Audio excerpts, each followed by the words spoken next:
All right, welcome everybody. Oh, that's power.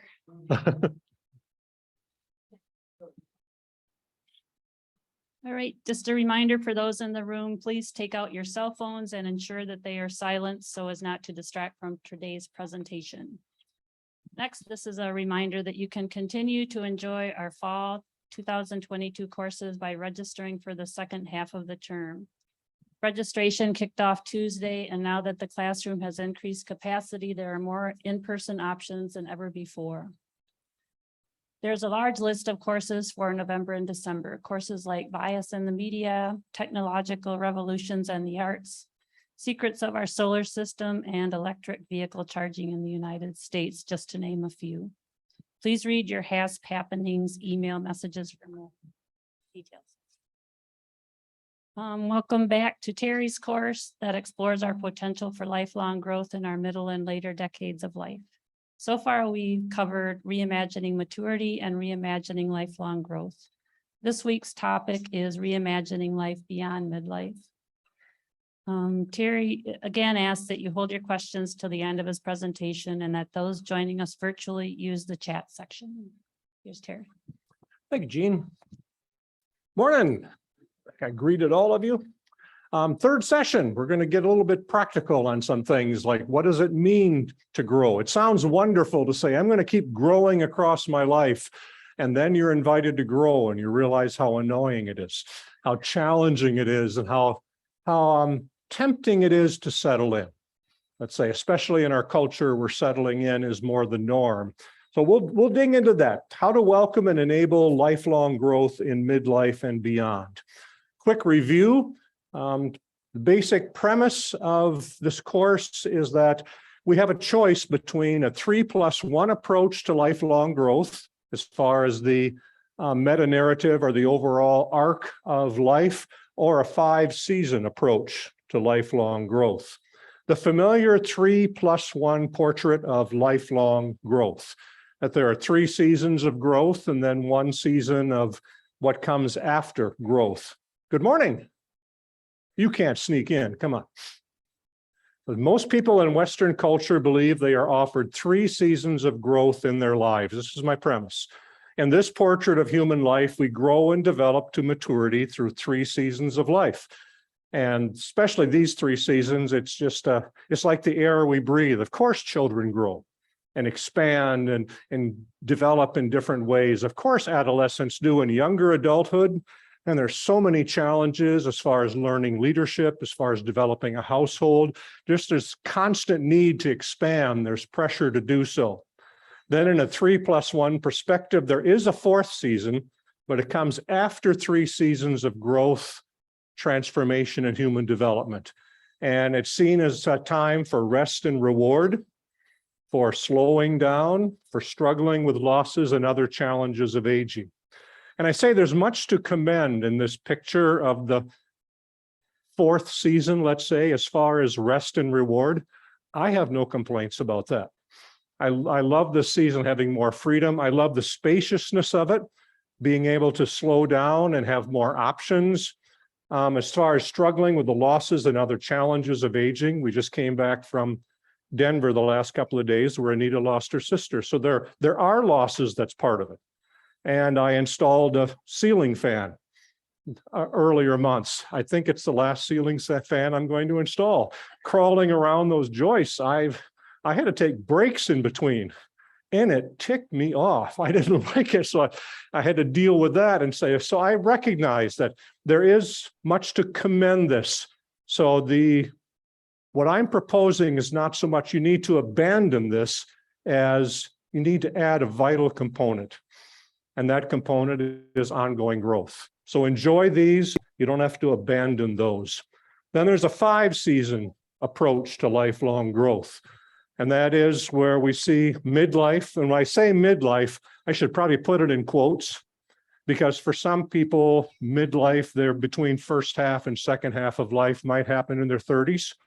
For others, it might happen later on. So don't think of it chronologically as kind of midlife in between. Midlife is a gateway. I love that term. It's a gateway into a whole new way of seeing and thinking and relating to life. So see it, okay, I'm at midlife. Well, I must be slowing down. Well, slowing down physically maybe, but not growth-wise. Because I do believe, I've said this before, that the latter decades of life can be as exciting as the earlier decades of life. Now, that's very appealing until you remember adolescence. And it's like, oh, half-adolescence, that season that comes kind of that fourth season. That's where we're going to talk about today. Remember adolescence, wonderful, expanding, all those things, but recognizing that continuing to grow does have its challenges as well. A disruptive further journey. I love this picture. What will it feel like when you start to grow beyond where you were before? Well, internally, you'll have questions. You will have ideas. You'll have challenges in your life that say, what is that doing there? Or when you start growing, continue to grow into midlife and beyond, that's the way you might look to some others as well. We're still human beings, but we look a little different, a little peculiar. I think another term for that is holy, by the way. Just getting technical, holy means to be a peculiar person or to be a different person, to be set aside. So one signature characteristic of lifelong growth is repeatedly thinking and living into a new normal. That's just what it means to keep growing. You have a normal, you settle into, everything works fine, and then something disrupts that. You grow in some way. We'll talk about sometimes growth is forced, sometimes it comes from the inside, but it disrupts things. You have to develop a new normal. Lifelong growth, transformation, and human development requires that you think and live beyond, or on the other side of, or in an expanded and transformed version of how you thought and lived before. So I think of long-term, lifelong growth as keeping expanding. Your world gets bigger, you see more, you go beyond the old boundaries.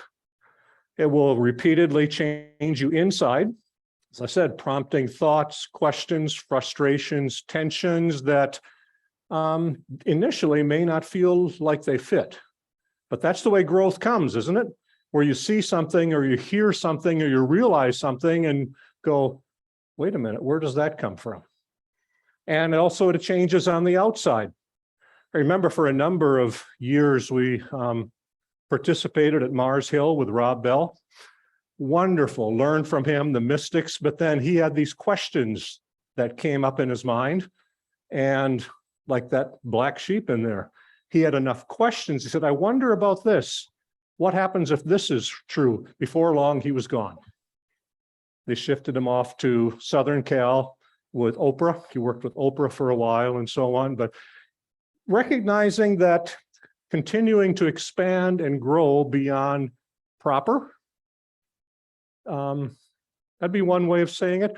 I know what the proper questions are. I think that's one of the reasons I retired in my 50s, because in the setting that I was in as a pastor at the Crystal Cathedral and so on, is I knew I was having questions and wondering about things that were not proper.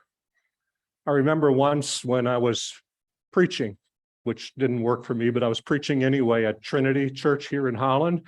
I quoted Pretty Woman.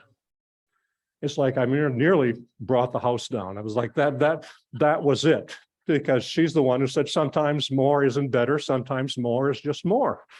A wonderful statement, but it was in that sermon, it was like that black sheep right in the middle. So there are certain proprieties, or for me, quoting in a class, quoting somebody from Islam or from Hindu. Some places it works, some places it doesn't. So just recognize when you change on the inside, sometimes it'll change on the outside as well. So expect to face, I love this clip, expect to face resistance. Just knowing that growth means being peculiar. Now, for younger stages, it's fine because, say, a person has been going through elementary and they get really peculiar because all of a sudden their body shape changes.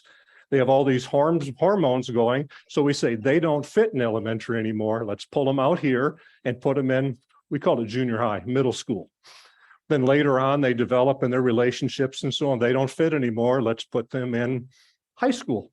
or student ministries or whatever. And then later on, they graduate from that. Okay, it's time to go to career or to college, that kind of thing.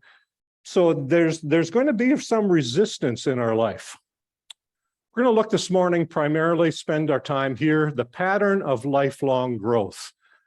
Talking about becoming peculiar, about changing, or the way life affects us as we grow. I believe there is a pattern to lifelong growth. I've experienced it in my life. I've helped people through this over and over again, and that there's a cycle that we go through as we grow. So the dynamics of lifelong growth, we'll go through each of these. We spend time in a steady life and growth, where life continues, things happen to us, but we can adjust to them, we can absorb them.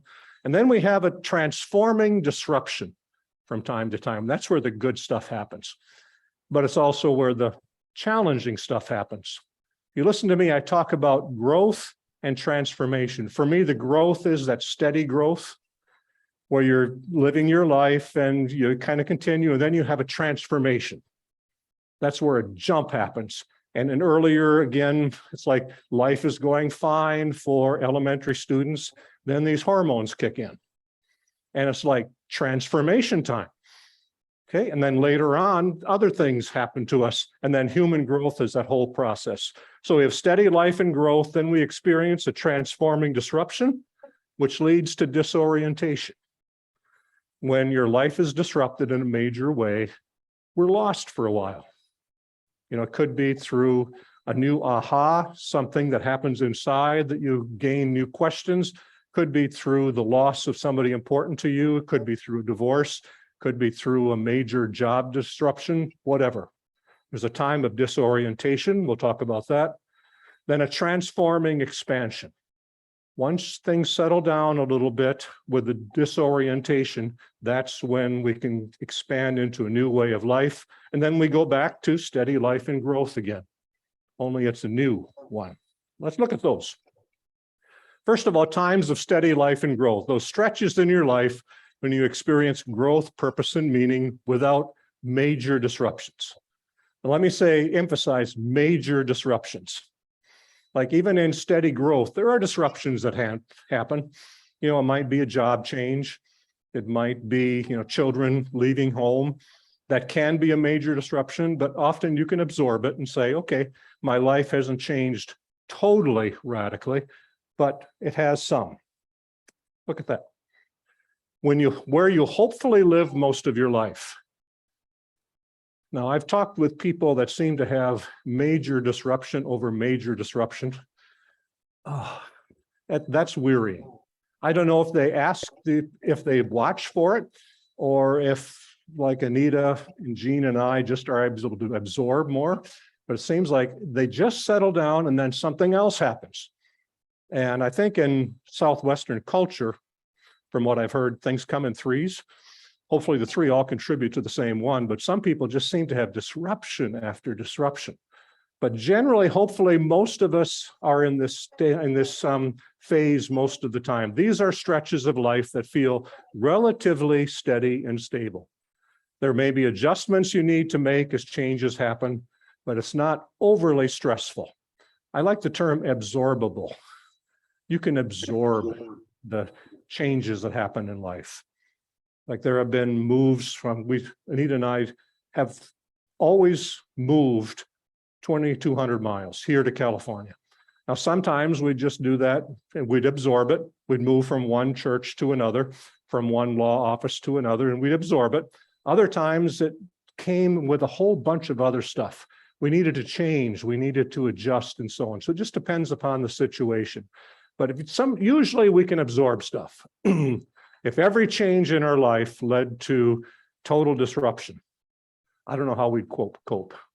So most of the time we can do that. You grow incrementally without major disruptions in your life.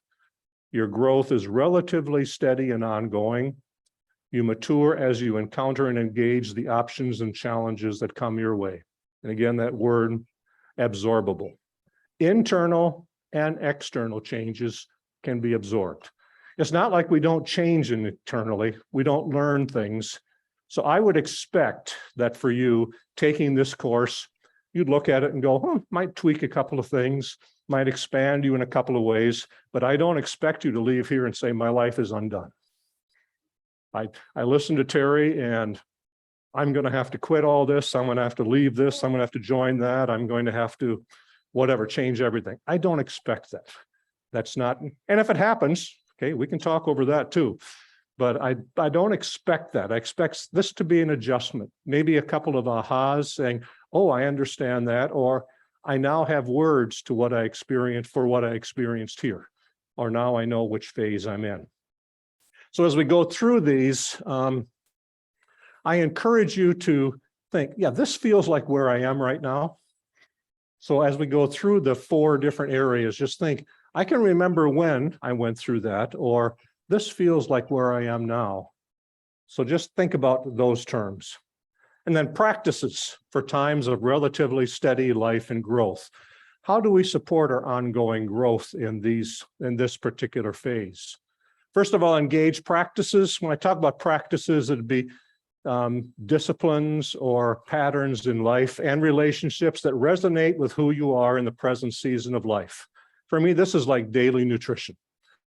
This is where I am now. It's good for me to spend time with people that are thinking pretty much the way I am, or they're imagining they're growing about in the same phase I am. It's good just to hang out with people that I can breathe easily with, that I can just resonate with.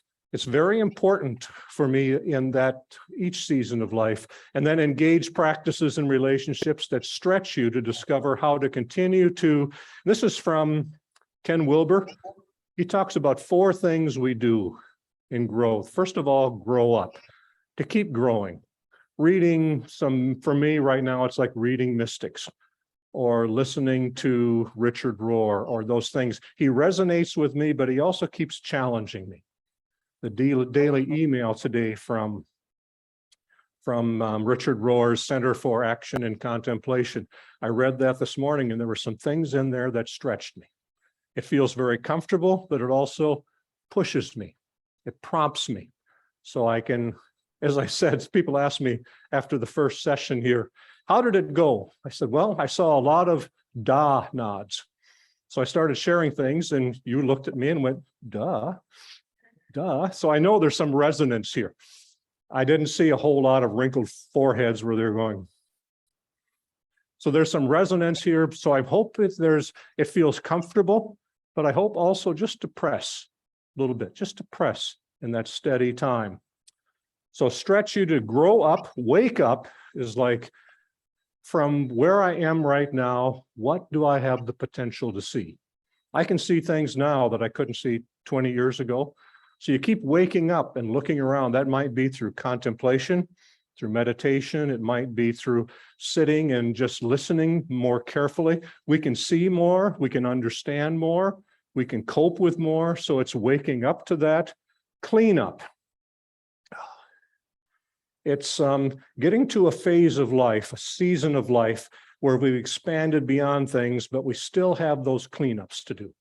Those things that, like I said, not getting engaged by things, not being hijacked until somebody pulls in front of me too fast.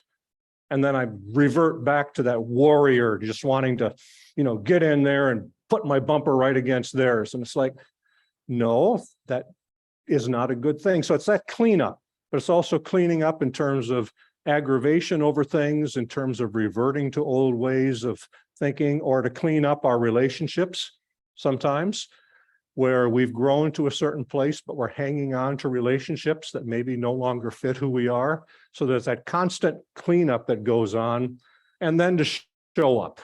And that is just with who I am, learning to, I call it sometimes changing my script. We all have scripts. Anita and I keep working with our script because they're old scripts that we bring back from source families, which in Overijssel Dutch Reformed aren't always healthy scripts. Like when you have an argument, how do you know people are arguing? Because in Dutch land, because the air gets thick. Well, we need to learn to be a little more Italian. If we're frustrated, talk it out. So we're constantly showing up for each other, cleaning up our act, if you wish, and then disengage from practices and relationships that resonated with you the way you were before, but are no longer. That for me is like, this is a healthier diet. Anita and I this weekend are going to get back on Noom. It's an app to help you eat more healthy. We took a class from somebody, I think it was on the way to Denver. It talked about nutrition and how it affects the way you think and how it affects potential for dementia and so on. And it's like, yeah, there's another reason. It's weight, it's health, it's energy, but also a lot of other things. So it's just saying, okay, I need a healthier diet. We need to eliminate some things. Maybe it means those bags of chocolate need to be, yes. What would you suggest are some ways, number 3? Oh, just could you repeat that? Yeah, I'm with number 3 there. I'm just curious to know what are some appropriate ways to disengage, particularly in relationships, so that you don't reject the other person, but that it's indeed time to move on. Yeah, that is a challenging thing to do because sometimes, I have one friend, he just changed and grew and his spouse did not. They ended up getting divorced. And say that is a really, really hard thing. Usually in what I find in my own life, there are some where I just say, okay, I need to limit the exposure, if you will. If it's not spouse, that's tough. Or like with brother or children or so on, just saying, I need to step back. Rather than seeing them once a week, I need to see them once a month. And I do it very gently, very gently. Sometimes it could be, say, in a group situation or a church situation. It's difficult, but sometimes finding a different church. But just saying, I need to step back as much as I can. And there are some obligations, it's very difficult, say in a work situation, where to say, hey, I need to step out of this. That's major financial repercussions. Or as I said, a marriage where you just say, let's see if we can work this out, if we can find some ways of having some separate growth areas without becoming married singles. Yeah, so I understand it's very difficult sometimes. It's almost looking at, and I've spent a lot of time counseling with people and in my own counseling with a professional, just saying, how do I do this? How do I do this graciously? How do I do this well? How far do I need to step back? Yeah.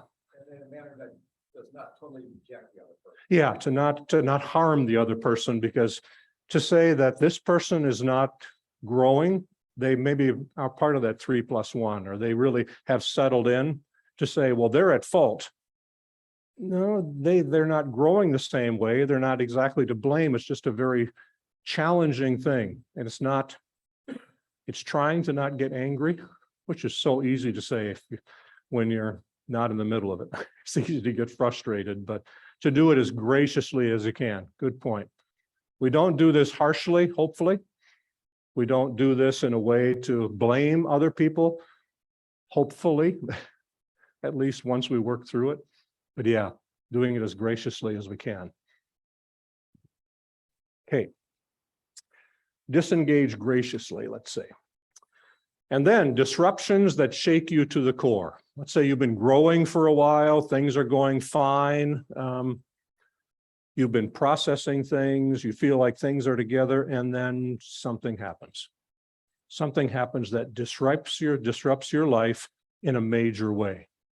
Now, my experience is that we tend to try to avoid them as much as we can, rather than recognizing them.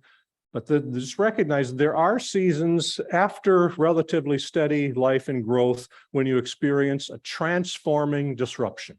This is where something needs to change.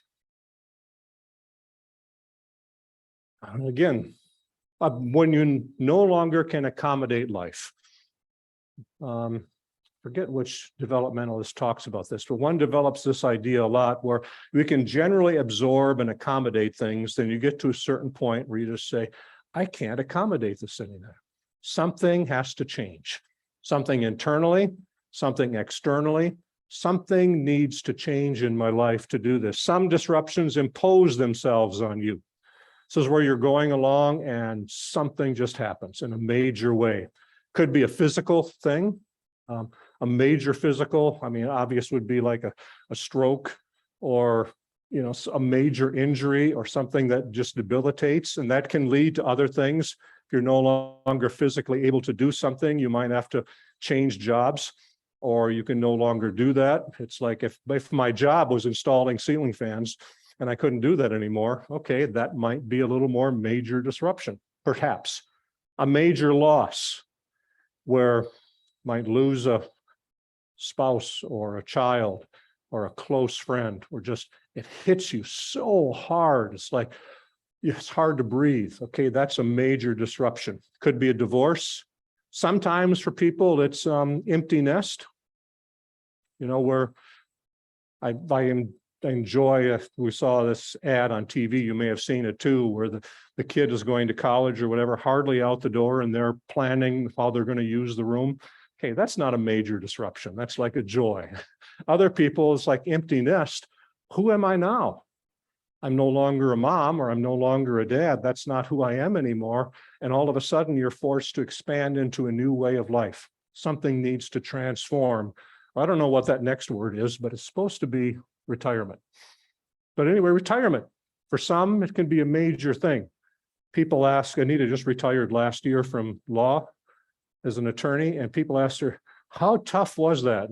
Her response is usually, took her 15 minutes. I had retired before, so it took her 15 minutes.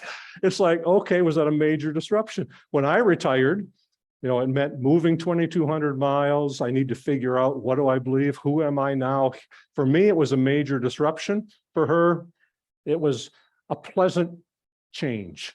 I see some of you nodding and going, yeah, 15 minutes was about right. Okay. So for some, it can be major, and you need to ask who you are. Something changes. You're no longer the same person. How you relate needs to change. The way you've seen cannot accommodate what is happening in your life. Things, just who you are cannot absorb this in an easy way. Something happened that disrupted your life. And what I recognize too, when I talk with people, sometimes what feels like should be something easy to absorb, it's like, this shouldn't be that big a deal. That when I listen more, there have been a whole bunch of things that have been accumulating. It's like they've been, the analogy I make is in farming, when we used to remove a post from the hole, what do? You rock it back and forth. It's like, so this happened in their life before. Okay, that was absorbable. This happened, then one more, and all of a sudden they're loose in the hole because one more thing happened. It's like the straw that broke the back, or something more happened that I just can't absorb one more thing. And it puts them into a disorientation, a turmoil. To keep growing, you must transform your way of seeing, engaging, and being. Because something happened in your life from the outside that's going to force you to change. To really, I need to do something different. Other disruptions begin internally and lead to external disruptions. Now, there were some things going on at the Crystal Cathedral when I retired early. It's like Dr. Schuler Sr. was retiring and Junior was taking over. My boss, the executive pastor, was leaving. They asked if I'd want to become that. It was like, no. And I saw financial things that were happening that it was going to be very hard to sustain. So there were all these changes going around, but I think I could have absorbed those. I think I could have continued on working with my team and so on. But then there were questions that were coming up internally as well. I was wondering about things. As I put it, well, two things. One is I was just weary. The analogy we made was that working at the Crystal Cathedral was like running on meat grinder blades. You know, I had great teams that were holding hands, and it was so invigorating. But there was also one of my predecessors had died in the lobby from a heart attack. It's like, and I don't know if it might have been cholesterol and everything else, but it was a picture that we had. We didn't put a picture on the wall, but we remembered. It's like the idea, when you get tired enough, you don't want to go down through the meat grinder. So it's very important to jump off. So part of it was weariness. The other part is the only way I could put it in my journal once was that it felt like my heart was plastered up against the back wall because I kept working and working and my heart was saying, I need some time. I need some time to expand, to breathe. There was something inside of me that felt pressured all the time. So for me, it began internally and had a new executive pastor. And I'd been there for, I don't know, he'd been there for a few months. And I remember meeting in his office and announcing to him that I was retiring. And his response was this was a little bit later on. My first response was, I wanted to reach across, grab your neck and choke you. In other words, he wanted me there and he was upset that I was leaving because he knew that I didn't want his job. I didn't want to press. I'd been there a while. So he saw me as somebody who could help, but it was from the internal and that led to external. I couldn't accommodate the person I was becoming. Where you cause things to happen. You might leave a relationship, might retire, might relocate, might transform perspectives and beliefs in a major way. I have a person I know, a couple of people, as a matter of fact, that actually ended up leaving their marriage. One well, one not so well, because that just became such a disconnect. They didn't know how to accommodate things anymore. So the internal, their changes led to external. And to say I blame the spouse that they left for not growing, for not expanding, for not being able to accommodate this growth that was happening, it doesn't seem appropriate to blame them. I might be saddened and say this person has frozen their growth and the other person grew beyond. One of the things that Anita and I celebrate, and we consider it to be grace. Remember the olden days of roller skating, where you'd have two people with a towel, and one person would pull the other person, and then they'd pull you and back and forth, and you'd keep moving that way. That's what it's felt like for us. Where I'd grow a certain way, and Anita would be annoyed, and then she'd propel past me, and then I'd be annoyed, and we'd have that. We were on the 5-year cycle. We pretty much disliked each other once every 5 years. Just because one of us grew and changed. It's like she married an atheist farmer. I married a very timid Dutch girl.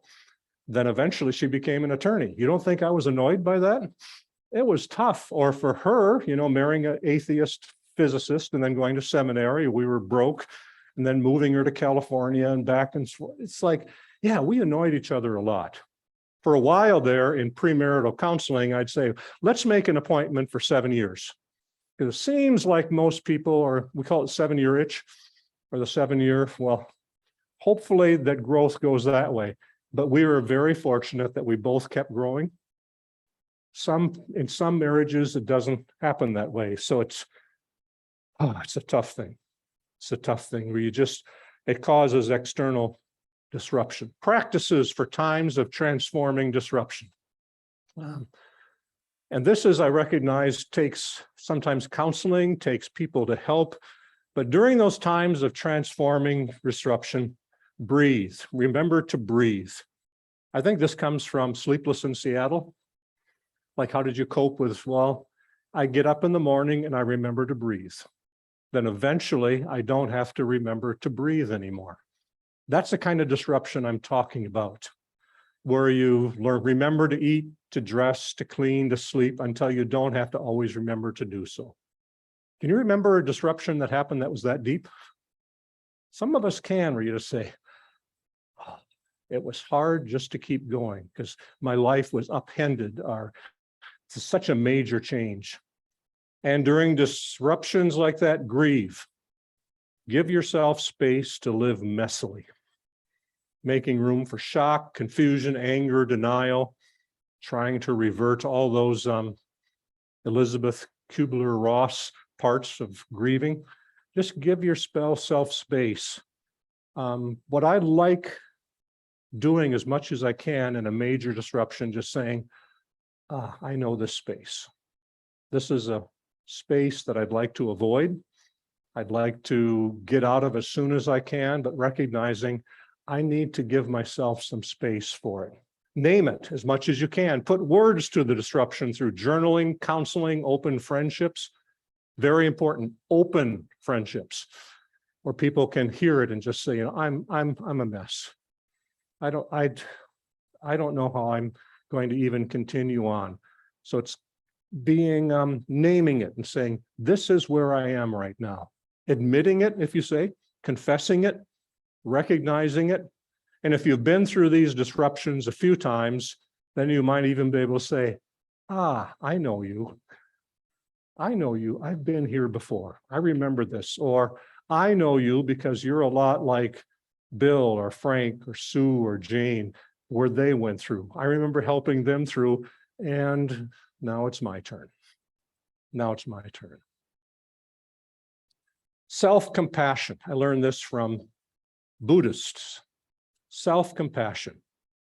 Relax your shoulding and oughting. I should do this, or I should be able to handle this. I'm in my 70s. I should be able to absorb this. I ought to be able to do this. Try to get past that. If you have a friend who's going through this, I'll put it on tape too, but stop shoulding on yourself.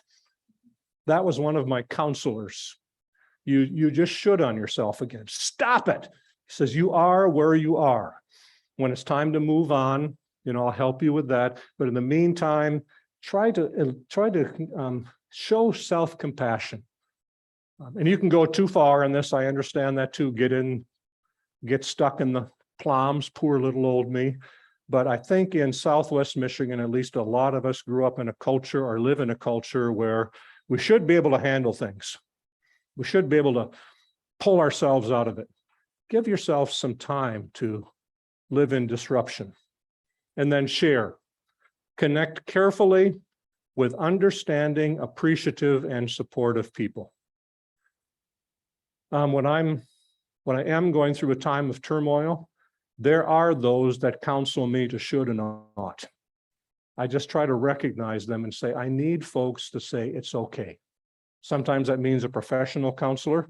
Sometimes it means a friend who really is able to empathize and put up with, let's say, walk alongside. Those folks are so very precious. So times of transforming disruption, something enters your life and immediately your time is in turmoil. So just recognize, maybe some of you are in the midst of one of those right now, maybe not. Then what follows after a disruption like that is a season of disorientation. That's where you're just bewildered. And I am proposing that season 3 is a very important time. Being disoriented, being bewildered, being lost. It's like as much as we want to get through that and move on, I see those as very, very precious times. Times that I hope I experience from time to time, and I'll do everything in my power to never experience one again. Hear the difference? I know they're important to be bewildered at times because that loosens me in the hole so I can move and to not fill it in too quickly. But I also know how challenging these times are. So what does it look like? It's a time to consider life before being disrupted. It's like, this is the way I lived before. And sometimes it gives you times of disruption. It's called an independent observer in psychology, where you can step back and say, oh, this is where I lived before. My life has changed. What was good about what I lived before? Or if it's a disruption like a divorce, you look back and say, oh my, I don't know how I survived. Or I don't know, how did I live that long that way? When I left the ministry, I was just thinking, how did I live so long at 60, 70 hours a week? How did I do it? I get tired just thinking about it. Or how did I work for a while? Another disruption was the senior pastor changed, and I just didn't relate to that person at all. I can work with pretty much anybody. If I don't respect them, it's very difficult. So it's like, how did I last this long? Did I stay too long? All those questions where you can step back and say, this was my life. This was good about it. I like this part of it. Seems very healthy. So you can celebrate, you can rail against, you can regret, you can accept, and yes, it's often messy. These times are sometimes very helpful to step back and look at the way you were, where you came from. And you're invited to let go. I no longer live, think, and relate as I did before. I no longer fit the way I did before. That's those times of turmoil, of being undone, is a time to say, I just don't want to do that anymore. I can't do that. And there's a difference between the two. Both are appropriate. Either is appropriate to say, I can't live that way anymore. Or sometimes it's more empowering to say, I choose to not live that way anymore. I see my life. I don't want that part of my life anymore. I don't want it. I no longer fit the way I did before. And then you do well to embrace disorientation. This is the hardest part. Explore life. Explore your feelings. Go on an adventure. Ask around. While you're disoriented, where you're not settled in, you're loose in the hole, or you don't know where you're going to be. Your life is so, I'm not sure the difference between empty and spacious. Your life is empty because you've been through this disruption. It's like, I don't know. Emptiness also is spaciousness. Here the different words, but they kind of come together. It's an interesting time to go on an adventure, ask around, take luxurious time to wonder and wander. Maybe a term like sabbatical can be very helpful, and just say, you know what, I'm going to take a sabbatical. I'm going to just step back from a lot of things and just spend some time, be it months or years. I only had one sabbatical in my career. I spent a little over a month just breathing. At the end of the sabbatical, I left that church. It's one of those things where I need to get my head around things where I fit. That was when I was enrolled as a senior preaching pastor. I got to the end of it and just said, you know what? I'm a terrible senior pastor. That was at the end of my sabbatical. That was that messiness. And so I went back into staff pastor, which was where I belonged. Agree, Anita? Yep, lousy preacher. I love to teach, but I'm a lousy preacher.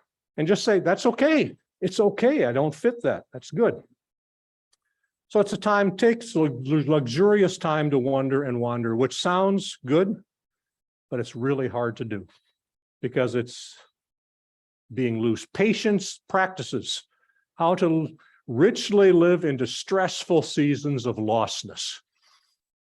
I worked on that sentence a lot because I thought, you know what? That's what it feels like to me. Richly live into stressful seasons of lostness. The first one is patience, patience, patience. As much as your heart wants to say, I need to settle back in. I need to get back into something that's more stable. Just saying, be as patient as you possibly can. Share with distinctively not goal-oriented, not previous life embedded. In other words, I'm careful to not get too close or share too much with those people that just say, you just need to get your act together. Let's come up with some smart goals. Let's say you're going to set this goal by month from now, you'll have this. By 2 months, you'll have this. No, it's living into the messiness to learn what lessons you can find, and distinctively not previous life embedded. By that I mean, you'll have friends that you might want to share with that cannot get their head around where you are. Say, for example, if you're going through a time where basically your marriage is being undone, and spend time with families that are just thriving as families. Life is great. You share with them, and it's like they look at you and go, what? Or for me, I tried sharing with some of my colleagues when I was just at a point where I just couldn't continue as that role as a pastor. And they just looked at me like they didn't get it. They didn't get it. So I ended up going to a professional counselor and finding one or two people that say, I get it. I get it. They didn't encourage me to leave. They didn't encourage me to stay. They just were not embedded in where I was. Hear what I'm saying, the difference? If they're so embedded in where they are, it's hard for them to understand, or it might be a threat to them. then learn through reading, classes, and seminars. It's fortunately, I was going through a doctoral program the same time I was experiencing this. And there were some professors up at George Fox University that I could talk with from time to time and say, here's what I'm going through. And they didn't have any particular pony in that race. They were far enough away, you know, as far as distance and everything else, that they could listen to me and give me some counsel. And it was great to learn from them. They told me to read some books on adrenaline addiction. Here's what it looks like to be addicted to adrenaline or to have overstress. Here's what stress is. Here's what overstress is. So they gave me all these books to learn from and to read, and seminars, everything. Watch for and welcome fresh resonances. So when you're in disorientation, it's just saying, who can I breathe with? Or which class can I breathe in and say, even though I'm a mess, I feel like I can rest into this relationship. I can resonate here. Identify and set boundaries around lost resonances and dissonances. And this is where, again, as my friend here said, how do you do that graciously? Just saying, I'm a mess and this person is dumping oughts and shoulds on me, or just saying, you know, just get over it, or you can work through this, you can handle this. It's setting gracious, careful, but sometimes firm boundaries. I remember when I was younger in my warrior phase, I used a phrase like, what you need to do is ruthlessly eliminate those people that are dragging you down. I hope nobody listened to me that much. And sometimes you have to ruthlessly. Honestly, there are those situations where you just say, I've tried and I've tried. I just need to end this as graciously as I can, but I need to be self-caring. And selfish is a tough term, but sometimes you just need to just back away from it. So sometimes just put boundaries around lost resonances. Those where you spend time in maybe a group or with people where there's just a dissonance. They're saying things that you just look at and you go, no, that doesn't fit. So set some boundaries as much as you can with that. Experiment, visit, try on without longer term, deeper commitments. So if you're having, say, a crisis of faith, well, try a Roman Catholic retreat center, try a different church, try a different denomination, read some Buddhist writing, read some Hebrew mystics, just try some different things. Or maybe when I was going through a time of disorientation, as far as churches, as far as what my next stage of faith is going to be, we moved from California back here. And during my time of disorientation, we were going to visit some churches.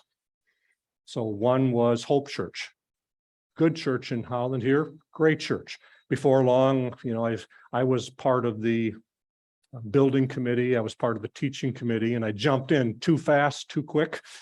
Okay, and I just needed to resign everything, and we left Hope Church. Or there was a church in Southern Cal where small church we joined, and before long they asked me if I do an analysis. We joined the choir, and it's like finally I just recognized for a while I need to join nothing. Attend, participate, explore, try different things on without longer term, deeper commitments. So it's as much as you can being patient. Saying, let's try some things, see what they fit. And after spending some time in disorientation, and I like what I put here: discover, transformed, expanded life, commence life into a new expansive normal as your heart and setting gain some clarity. Once the dust settles a little bit, once you can breathe without having to remember to do so, discover a new expanded life. So to do that, to begin to live from an expanded self, something has changed in you. Your situation caused you to change, or the internal caused you to get loose in the hole or to let some things go. How am I going to live now? How then will I live? This new situation, what makes sense here? Take along those aspects of your previous internal and external life that still fit your transformed, expanded self. That doesn't mean you abandon everything. And just say, I am no longer the old Terry, I'm a new Terry. And no, there are things that you bring along. You say, that's why I say expand rather than shift. If growth meant shifting from the old to the new, you'd have to leave everything, but expanding beyond, just saying, hey, here are some things that I'm disengaging from, but here are some things that still make sense to me. Step back from, again, set boundaries around, eliminate the values, perspectives, beliefs, behaviors, relationships that no longer fit. And this sometimes takes a lot of help and time to see what no longer fits. Settle into fresh relationships, routines, settings, and practices that do resonate. Saying that these things I'm going to let go. Okay, what do I look for now? Anita and I are still looking for a church or a religious setting. So we'll keep looking. And this has been years. You know, we attend some places, but as far as delving in deeper, we haven't found it yet. But as we say, what we need to do is attend some churches like we're attending theater. Rather than, because we tend to delve in deeply. Say, this church looks good. We had a good first-time visit. Let's join. Well, watch, settle in, find where do we fit now? Discover a new normal in which you can discover growth, purpose, and meaning. So move into that. Practices. Complete the work of transforming disruption and disorientation. So complete that work. Don't rush too fast into the next one and say, okay, I've been disrupted. What I need to do is move on. Spend some luxurious time in being lost. Easy to say, but say, help me. For me, I needed a professional counselor to say, help me slow down, basically. I didn't put it in those words at that time, but help me slow down. Help me to learn from this time. And Bill was very, very good at that. He'd say, yeah, you're jumping in a little bit quickly. Don't rush into the next one. Don't revert. Oh, it's so tempting to revert and say, I want to go back. That's that denial or something, and just say, as soon as I get through this hassle, as soon as I get this new job or settle into new relationships or get through my divorce or find a new church, then I can settle in and life will be back to the way it was. Be careful about reverting, because if you've changed on the inside, you no longer fit where you were quite. So that for me is what I call arrested development. That's a show too, isn't it? Arrested development, just saying, I'm going to revert. Okay, you're trying to revert to arrest your development, arrest your growth. People do, at least they try very hard, or don't try to retreat from the hard, challenging work, just to deny it and say that it's not really happening to me. I can just ignore this. I can plow through it. Avoid that as much as you can. In forming a new normal, take your time. Add elements to your life, be it a relationship or a group or an organization or a practice. Move them around, try them out, settle into some, let some go. So try different things. This who I am now, what helps me to grow up and clean up and wake up and show up? What helps me? What doesn't? So you try some things. One of the analogies of growth is, I think Ken Wilber put it together, said, it's like a high rise where you live on a certain floor and you have furniture and you arrange it and it works and so on. Then once you get something happens and you move up to the next floor and you need to figure out what furniture fits here now. Or you're moving around, you keep tripping over something. Maybe that needs to go, or there's something that's missing and you arrange the furniture and it works for a while, and then growth happens, something happens and you move to the next floor. So move things around, see what works. Watch for and settle into relationships that understand, appreciate, and support your new way of life. That just means what groups will help me to live this new and fresh way. What people understand, and for me, it's some people that have lived in this new season of life for a while, and they can smile and say, oh, I remember. I remember, you know, help, they make some footprints for me. They can provide some guidance for me. Like I mentioned before, that one person who, when I first came back to Michigan, he says, now that you're no longer paid to believe, what do you believe? He'd been there. He understood. So we could talk that through very carefully and work on that together. So very, very helpful. Settle into a fresh way of life, open to deeper roles, relationships, and routines, a fresh way of life, and then remain open to adjustments. Okay, that's just saying, I'm trying this out, this works. You just say, oh, maybe that doesn't work as well as I thought it did. And then step number 5, which is step number 1, an expanded time of steady life and growth. Then you get back to a new stretch of your life when you experience growth, purpose, and meaning, again, without major disruption. It's taking the time to go through, but then you move into it. And I love this picture. It sounds circular, where you're never getting anywhere. Okay, a major disruption, I go through all these things and I get back to where I start. No, it's a spiral. It's something that you grow, you expand beyond. It's a higher way of seeing. It's a higher way of learning. You return to a time of steady growth, but you've been changed. You see more in a different way. That for me is growth. You can see more. At this point, at this stage in my life or in my faith, I love mystery. I love not knowing. I have thoroughly enjoyed, I'll say ruthlessly eliminating systematic theology books out of my library. God is this way, God is that way. I needed that. I taught that for decades now. I read things where God is mystery. There's so much more to God than we can possibly understand. Or life, there are things in life I just don't understand. Or a mystic who says to me, everything belongs, everything is the way it should be. I go, what? I look around, I read the news, everything is not the way it should be, but mystics and pretty much every tradition say there is part of that. Or on my wall, I have, all is well and all shall be well. It's like, oh, I look at that and I love pondering that. I love pondering those things that annoy me deeply. But there's something in my gut that says, this is not false. This is just annoying. Must be something that is helping me grow, helping me. So that's something I can see now because I've been through some of these. I can see that. And maybe the next time around, I'll go, well, duh, everything belongs. I don't know what that means yet. I suspect it's true, but I'm pretty sure it's not. So that's part of that. As I mentioned, I think it was the last time that member of that little old lady's Bible study that says, oh, Terry, you need to be 80 to learn an 80-year-old lesson. Maybe for me, that's an 80-year-old lesson. Perhaps it's enough for me that I'm learning my 70-some-year-old lessons.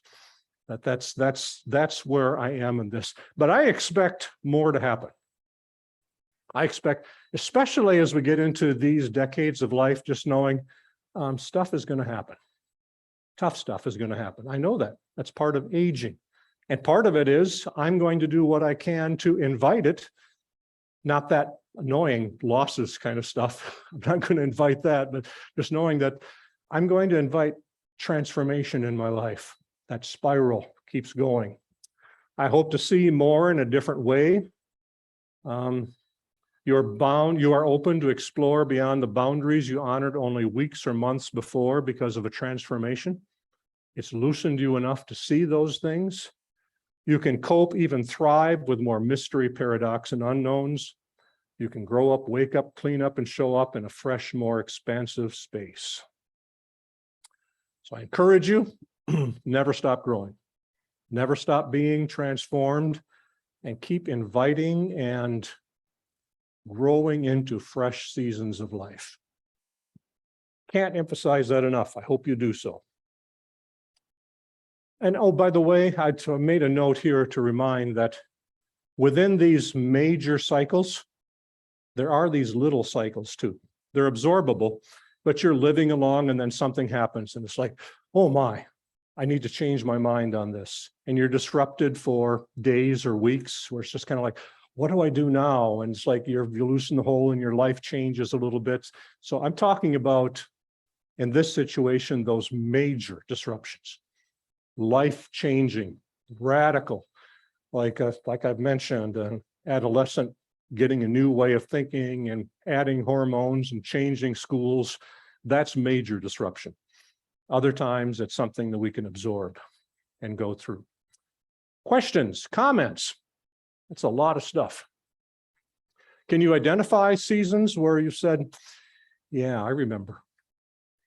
And I hope you've had folks in your life that have been able to come up alongside.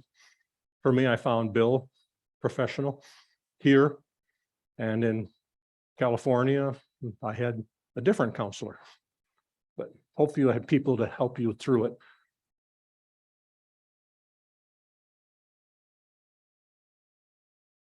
Yes.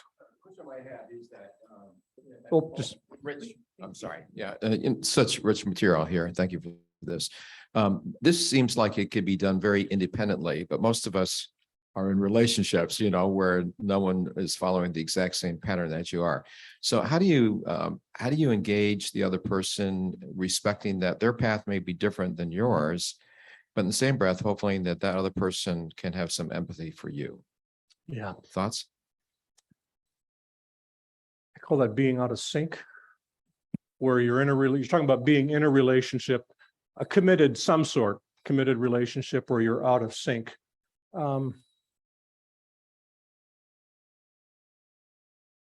First thing I try to do is to give some time, to be as transparent as I can, but to give some time, not to expect them to change quickly, but hope that that person will at least understand, will empathize. But there's a basic guideline in developmental psychology that says we can resonate easily with people in our stage of development, but it's very difficult to understand somebody in the next stage of development.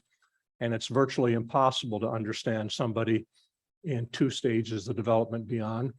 So it's hoping that they can resonate, but if they cannot empathize, if they can't understand, how much space can you allow? How much can you tolerate is a bad term. Can you continue to live in that relationship, be true to yourself and not push them too hard? So what I'm trying to think of is all the ways to accommodate, all the ways to be patient, all the ways to give time for this to happen. And then if it comes to the point of just saying, how do I graciously disengage? How do I graciously? There are people there's one person in Grand Rapids, a pastor that he really has gone into latter stages of development, and he's still pastoring a first half church, still really understands that. And he's found a way that he can say, here's where I am, this is where my folks are, and he's still thriving in that church. I suggested to my counselor, maybe that I can learn to do that. And my counselor became very unprofessional and laughed in my face. And he says, that's not who you are. That would never work for you. Thinking, well, thanks, Bill. Then we talked it through, but part of it depends. Each one of us is unique. There are those people who seem to live in a committed relationship where they're in different stages of faith, and they're not exactly married singles, but you know what I mean by married singles? That was where we grew up in Overijssel. That you never got divorced, but you hated each other a lot, but you just lived as married singles. But yeah, when you're out of sync, it's letting time for sync. I'd say let time for sync to somehow come together, or learn to live out of sync. For some people, they can do it. I'd have less ability to do that. And then if it just cannot happen, then finding ways, gracious ways to set up boundaries or to break. It's tough. It's tough. Because nobody's to blame. Nothing's broken. Nothing's particularly wrong if that person cannot empathize. It's different if they will not empathize. But if they cannot empathize, I wish I had an easy answer. I really do. I know it's a bad answer, but it's the best I can do right now. It's a tough thing. Tough thing.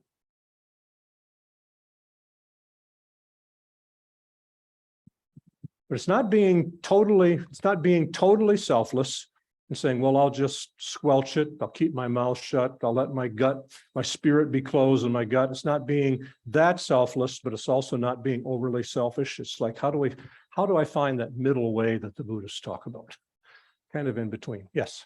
Like many people in this room, probably I've been through a tremendous amount of disruption and trauma in my life.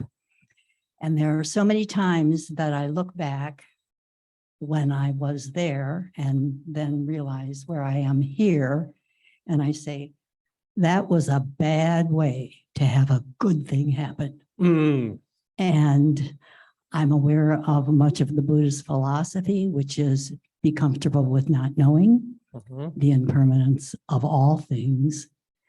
And I don't know whether it's Wayne Dyer or not who made this statement, or whether he was quoting some other philosopher. We all dance around in a ring and suppose, but the secret sits in the middle and knows. Yeah. I love that term, a good lesson learned a bad way. We'd label, that was a bad time of my life. Yep, but I recognize that now and just say, that cycle, I wouldn't wish that on anyone.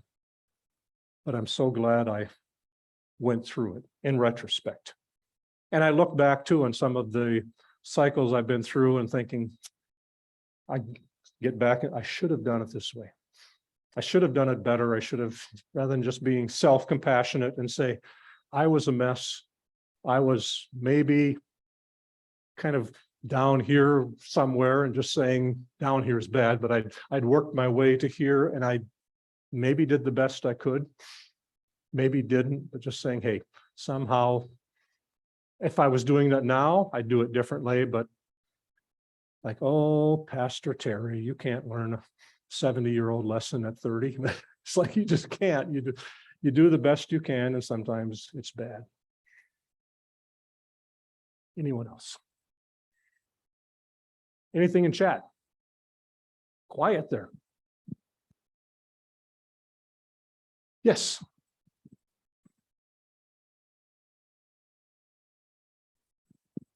Terry, I think like a lot of people in this room, maybe not, sort of grew up with the idea you had a career or a company had an interest in you. Let's put it that way. In your case, a church. And at 52, we had a hostile takeover and I lost my job. And I've been with this company 21 years. So it was sort of like, hey, the retirement plan is this, this, and this. But I learned so much from it. The one thing I learned real quick is that there are 4 types of people. Somebody like this woman I really love, she's going to be there. So I don't have to worry about her. And at the other corner was somebody, say, getting on a plane in Las Vegas that doesn't know me.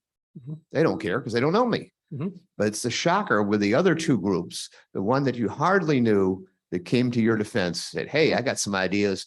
I'll give you some references. And then the one was you could trust and help, who said, you're unemployed. I don't deal with unemployed. Excuse me, I got to get out of here.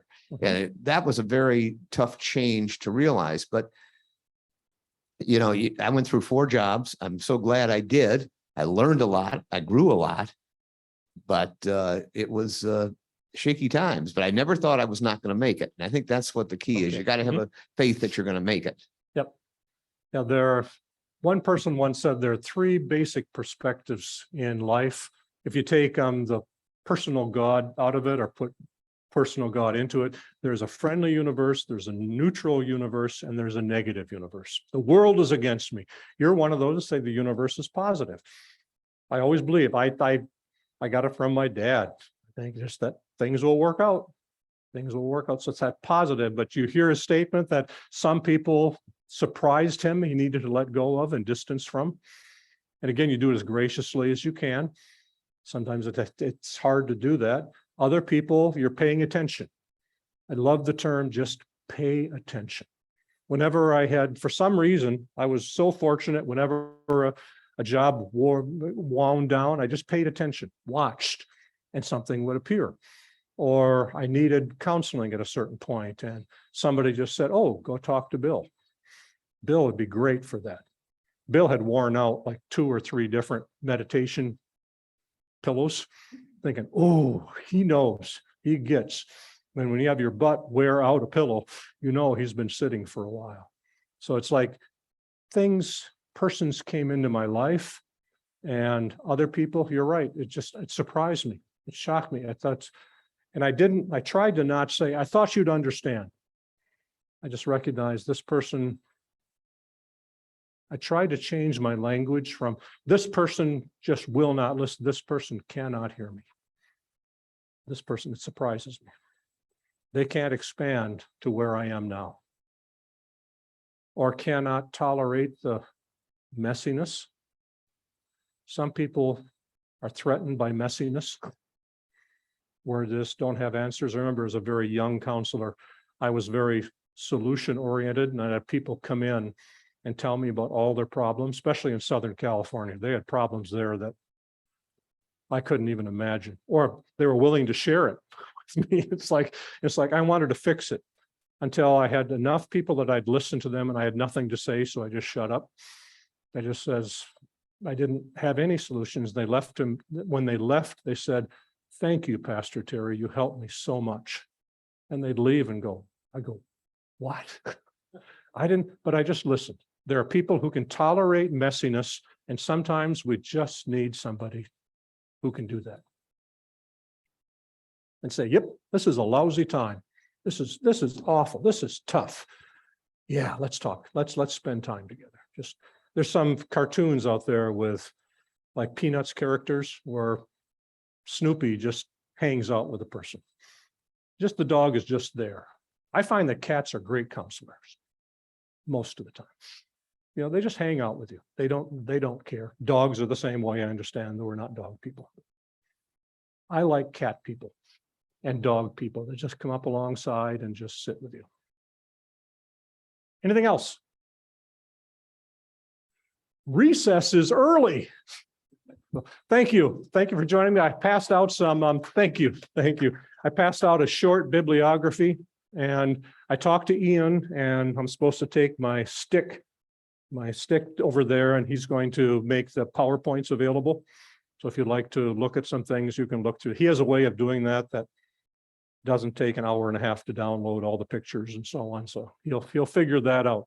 So thank you. I'm working toward a class in the winter semester, and that's looking at people who struggle in churches or leave churches because they've grown beyond the capacity of their churches to understand where they are. So that'll be coming up. It's a 2-session one. So watch for that if you'd like to think about that, which really talks about churches, but also groups. So thank you.